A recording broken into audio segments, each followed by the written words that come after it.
बिस्मिल्लाहिर्रहमानिर्रहीम और अस्सलाम वालेकुम नाज़रीन, मैं ज़ैन खान और आप देख सकते हैं मेरे यूट्यूब चैनल के ऊपर। और आज मेरे पास बहुत ही अहम खबरें हैं जो कि आपके सामने रखेंगे। लेकिन खबरों की तफसीलात की तरफ चलने से पहले आपको याद दिला दें कि अगर तो आपने इस चैनल को सब्सक्राइब नहीं किया तो जरूर कीजिए ताकि आप हमारी आवाज को मजबूत कर सकें और ये दूर तक जा सके। आइए खबरों की तफसीलात की तरफ चलते हैं। सबसे पहली और अहम खबर आपके सामने इस्लामाबाद हाईकोर्ट से रखने जा रहे हैं कि पाकिस्तान की जो मिलिट्री एस्टेब्लिशमेंट है उनके तमाम तर जितने भी प्लान है, जितने भी हथकंडे हैं जो इस वक्त पाकिस्तान तहरीक इंसाफ के ऊपर हो रहे हैं और किए जा रहे हैं, वो तमाम तर प्लान फेल हो चुके हैं। वजह क्या है कि आज मिलिट्री एस्टेब्लिशमेंट को एक और शिकस्त हुई है पाकिस्तान तहरीक इंसाफ की जानिब से, और बानी पीटीआई को, इमरान खान साहब को एक बहुत बड़ा रिलीफ मिल चुका है, जिसके अंदर मिलिट्री एस्टेब्लिशमेंट के लॉ विंग ने जो इमरान खान साहब के ऊपर 2 केसेस किए थे, जिसके अंदर एक केस जो पहला आपके सामने रखता हूँ, इदत नकाह का केस था। इस केस के ऊपर तमाम तर पाकिस्तान के जर्नलिस्ट ने, सहाफियों ने, जितने भी इस वक्त पाकिस्तान के लोग हैं, उन तमाम लोगों ने इस केस के ऊपर एक लानत डाली थी। केस किसी बुनियाद के ऊपर बनता ही नहीं था। इसके साथ में एस्टेब्लिशमेंट की लॉबिंग ने एक दूसरा जो केस डाला था इमरान खान साहब के ऊपर, वो आपके सामने रखता हूँ कि टेरियन वाइट का इमरान खान साहब के ऊपर केस डाला गया था कि उनके कैरेक्टर को खराब करने के लिए टेरियन वाइट का एक केस बना के उनके ऊपर डाला गया था। जब ये केस इस्लामाबाद हाईकोर्ट के अंदर पहुंचा तो उन्होंने इस केस को उठा के बाहर फेंक दिया। वजह क्या थी? वजह ये थी कि उनका ये कहना था कि ये केस नाकाबिले समाअत है, इस केस की कोई बुनियाद नहीं है। जब इस केस को हटाया गया तो जो एक सुप्रीम कोर्ट के बहुत ही बड़े जज हैं, नाम नहीं मैं उनका ले सकता, उनके जो दामाद थे, उनके ड्राइवर से ही केस इमरान खान साहब के ऊपर दोबारा से लाहौर इस्लामाबाद हाईकोर्ट के अंदर, माजरत के साथ इस्लामाबाद हाईकोर्ट के अंदर दोबारा से पिटीशन दायर करवाया गया। इसके ऊपर तीन जजेस बैठे हुए थे, जिसके अंदर एक जज का मैं नाम लूंगा जिनका नाम जस्टिस आमिर फारूक साहब हैं इस्लामाबाद हाई कोर्ट के। आप बेहतर जानते हैं कि वो कितना अच्छा फैसला करते हैं और आइन और कानून की धज्जियां उड़ाने में किसी किस्म की कमी पेशी वो नहीं छोड़ते। तो उनका ये कहना था कि ये समाअत होने के लायक है, ये केस काबिल समाअत है। लेकिन जो 2 जजेस थे उनका कहना था ये नाकाबिल समाअत है।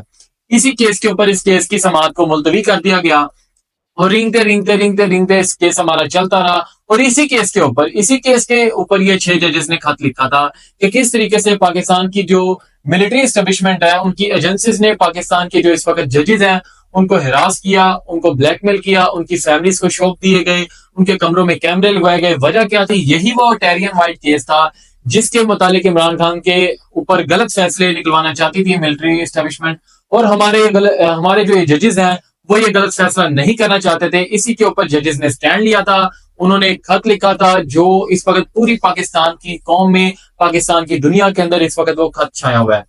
6 जजेस ने जो कमाल किया सो किया। उसके बाद जो शिकस्त ये जस्टिस आमिर फारूक साहब को हुई है और उनको जो शर्मिंदगी उठानी पड़ी है इस केस के ऊपर, आज इस्लामाबाद हाई कोर्ट के अंदर इसकी समाअत हुई और 3 जजेस इसके ऊपर बैठे थे। इसके अंदर जस्टिस आमिर फारूक साहब नहीं थे, और इन जजेस के अंदर, क्योंकि इस्लामाबाद हाई कोर्ट के अंदर इस वक्त 8 जजेस हैं जो इस वक्त फैसला कर रहे हैं, मेन जस्टिस आमिर फारूक साहब हैं। तो जब इसकी समाअत हुई तो जैसे ही जब केस समाअत के लिए मुकर्रर होते हुए पहुंचा तो सबसे पहला जज साहब ने सवाल किया, आप केस की मुझे इंस्ट्रक्शंस देने के बजाय मुझे पहले ये बताएं क्या ये केस काबिल समाअत है, ये केस किस तरीके से काबिल समाअत है, मुझे बताएं। वहीं से उन्होंने केस को उठा के इस्लामाबाद हाई कोर्ट से बाहर फेंक दिया और इस केस को दफन कर दिया। ये आज केस का फैसला आने के बाद नजर आता है कि जजेस ने इन जालिमों के आगे घुटने टेकने से मना कर दिया है। जो 75 साल एक रस्म और एक तरीक चलाई जा रही थी, उसके आगे कोई भी कौम या कोई भी जजेस या कोई भी इस वक्त शख्स नहीं झुकने वाला और ना ही झुकेगा। ये बानी पीटीआई के हक में फैसला आया है और पाकिस्तान तहरीक इंसाफ को बहुत बड़ा एक रिलीफ मिला, हम समझते हैं, और मिलिट्री एस्टेब्लिशमेंट को एक बहुत ही बड़ी और बदतरीन किस्म की शिकस्त तस्लीम करनी पड़ी है।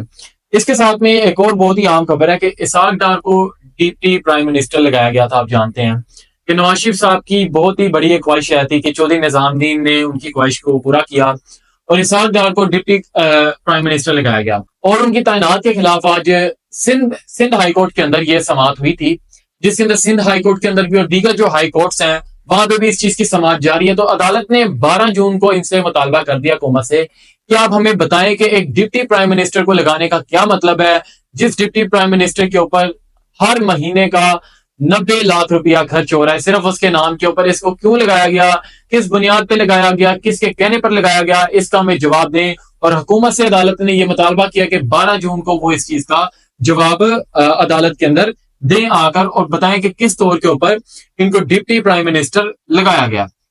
इसके साथ में एक और बहुत ही अहम खबर है कि सुप्रीम कोर्ट के अंदर جو نیب ترمیم کے بل پاس کیے جانے تھے، عمران خان صاحب کی ہیئرنگ ہوئی تھی، پیشی ہوئی تھی ویڈیو لنک کے ذریعے، آخری دفعہ جب اس کی سماعت ہوئی تھی، تو اس کے اندر سپریم کورٹ آف پاکستان کے جو ہمارے چیف جسٹس ہیں قاضی فائد عیسیٰ، جو اپنے آپ کو خدا سمجھتے ہیں، تو انہوں نے ان کو بیچ میں کوئی بھی بات چیت نہیں کرنے دی، نہ بولنے دیا گیا تھا. اور اس کے بعد ہمیں ایسا لگا تھا جب خان صاحب کی تصویر وائرل ہو چکی تھی، لیک ہو چکی تھی، ہمیں ایسا لگا تھا کہ یہ سماعت دوبارہ نہیں ہونی، قاضی صاحب تے وڑ گئے. تو بہرحال اس کی اب 30 تاریخ کو یہ سماعت ہونے جا رہی ہے، جو دوبارہ سے ہوگی. 30 مئی کو اس کیس کی سماعت رکھ دی گئی ہے. اب دیکھنا یہ ہے کہ اس کے اندر عمران خان صاحب کو دوبارہ ویڈیو لنک کے ذریعے پیش کیا جائے گا. اب دیکھنا یہ ہے کہ کیا اس دفعہ بھی عمران خان صاحب کو ان کے حق کے مطابق بولنے دیا جاتا ہے یا نہیں، ان کے سوالات ان سے کیے جاتے ہیں یا نہیں، یا ان کے جو سوالات چیف جسٹس ہیں وہ انہیں کرنے دیے جاتے ہیں نہیں. دیکھنا یہ ہے. اب 30 مئی کو پتہ چلے گا کہ 30 مئی کو اگلی سماعت کے اندر قاضی صاحب کون سا نیا جھنڈا گاڑنے والے ہیں. اس کے ساتھ میں ایک اور بہت ہی عام خبر ہے کہ گجرانوالہ کی انصاف دہشت گردی عدالت سے خبر آئی ہے. گجرانوالہ کی انصاف دہشت گردی عدالت سے خبر آئی ہے کہ عمران خان صاحب کے اوپر 3 نومبر کو جب قاتلانہ حملہ ہوا تھا اور اللہ پاک نے انہیں ایک نئی زندگی دی تھی، کیونکہ مخالفوں کا یہ پلان تھا کہ کسی نہ کسی طریقے سے اس شخص کا نام اور اس شخص کی پہچان اس ملک سے ختم کر دی جائے.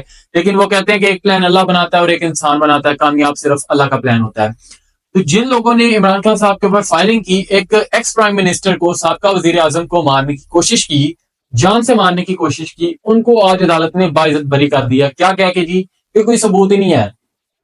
اوے احمقو، بے وقوفو، آپ کو اس چیز کا پتہ ہے کہ 3 نومبر کو جب یہ قاتلانہ حملہ عمران خان صاحب کے اوپر کیا گیا وزیر آباد کے اندر، تو پوری قوم نے دیکھا کس طریقے سے کیا، کس چیز کا ثبوت نہیں ہے. اب میں آپ کو اس چیز کی پہلے وضاحت کر دوں، جس سپیڈ سے اور جس تیزی سے اس شخص کو عدالت سے بری کروایا گیا، ان دونوں کو جس طریقے سے ان کو کیس سے فارغ کیا گیا، میں آپ کو اس چیز کا اپنا تجزیہ بتا دیتا ہوں، اپنا ذرائع بتا دیتا ہوں کہ ان کو بری کروایا گیا. اب خدا نہ خواستہ کہ ان دونوں لوگوں کو قتل کر دیا جائے، ان لوگوں کو مار دیا جائے، تاکہ ثبوت کسی بھی خو کھاتے سے نہ نکلے. کہانی موک جائے 3 نومبر علی کے عمران خان نے کنے گولی چلائی تھے، کنے نہیں چلائی. تو بہرحال اب یہ بھی ہم کہہ سکتے ہیں کہ ان کی جان کو بھی خطرہ ہے. لیکن عدلیہ سے صرف ایک ہی چیز کہنا چاہتے ہیں کہ آپ جو مرضی کر لیں، اگر آپ یہاں نا انصافی کریں گے تو اللہ ہے اوپر انصاف کرنے والا. میں آپ کو یہ بھی بتاتا چلوں کہ جس طریقے سے آپ لوگوں کو سزائیں سنا رہے ہیں نا، وہ ٹافیوں کی طرح جیسے ٹافیاں بانٹتے ہیں، اس طریقے سے آپ لوگوں کو لوگوں میں تقسیم کر رہے ہیں. ٹاڈا کسے کھو کھاتے جنی تسی رہنا. اس کے ساتھ میں ایک اور آخری اور بہت ہی اہم خبر آپ کے سامنے رکھنے جا رہا ہوں. صدیق جان صاحب کی یہ سٹوری ہے، انہوں نے یہ شیئر کی ہے، اور بہت ہی سوشل میڈیا کے اوپر بھی یہ خبر چل رہی ہے کہ بہاول نگر طرز کے پاس ایک واقعہ ہوا ہے بہاول نگر کے اندر. وہاں پہ جو نون لیگ کے ایم پی ہیں رانا عبدالمنان ساجد صاحب، انہوں نے اسسٹنٹ کمشنر کی پھینٹیں لگوا دی ہے. بڑی زبردست ان کی چتروڑ کروائی ہے، ان کو مارا گیا، چپیڑے، مکے، لاتوں کا، گھوسوں کا ہر طریقے سے استعمال کیا گیا. اس کے اندر اگر ہم دیکھیں کہ اگر کسی پولیس والے پہ ہم نے جو سنا نا، ایک ایگزامپل میں اگر کسی پولیس والے کو اگر ہم مارے نا تو وہ ان کا پورا ادارہ ان کے ساتھ کھڑا ہوتا ہے. لیکن یہاں پہ ایک نئی چیز ہمیں دیکھنے کو ملی ہے کہ جب اسسٹنٹ کمشنر کی دھلائی ہوئی ہے، پھینٹی ہوئی ہے، تو وہاں پہ وہاں کے جو اسسٹنٹ کمشنر کا جو عملہ تھا، بیوروکریسی تھا، انہوں نے بجائے اسسٹنٹ کمشنر کے ساتھ کھڑے ہونے کے بجائے وہ نون لیگ کے ایم پی کے ساتھ کھڑے ہوئے. وجہ کیا ہے؟ پروموشن کرنی ہے یار. سیدھا سب انسپیکٹر تو سیدھا ایس ایچ او ڈی تو لگو گے تو کدا کی دین مذہب ہے جنہوں پینٹی پہنتی پائیے. تو یہ ایک بہت ہی افسوسناک واقعہ تھا کہ پنجاب پولیس اپنی ہی پولیس کو مار رہی ہے، پولیٹکس کے لوگ پولیس کو مار رہے ہیں، پولیس پولیٹکس کے لوگوں کو مار رہی ہے. یہاں پہ ہم ایک دوسرے کو مار رہے ہیں. اس وقت جو پورے ملک کے سیاستدان ہیں وہ عوام کو اور اس اداروں کو اور ان تمام تر چیزوں کو مٹی کے اندر رول رہے ہیں، بیڑا گرک کر رہے ہیں. قوم کا، آئین کا، عدلیہ کا، انصاف کا، قانون کا بیڑا گرک کیا جا رہا ہے. تو ناظرین، یہ بہت ہی اہم خبریں تھی جو ہم نے آپ کے سامنے رکھی. یہاں پہ آپ مجھے اجازت دیں. آپ کا میزبان محمد ذہین خان. اللہ حافظ.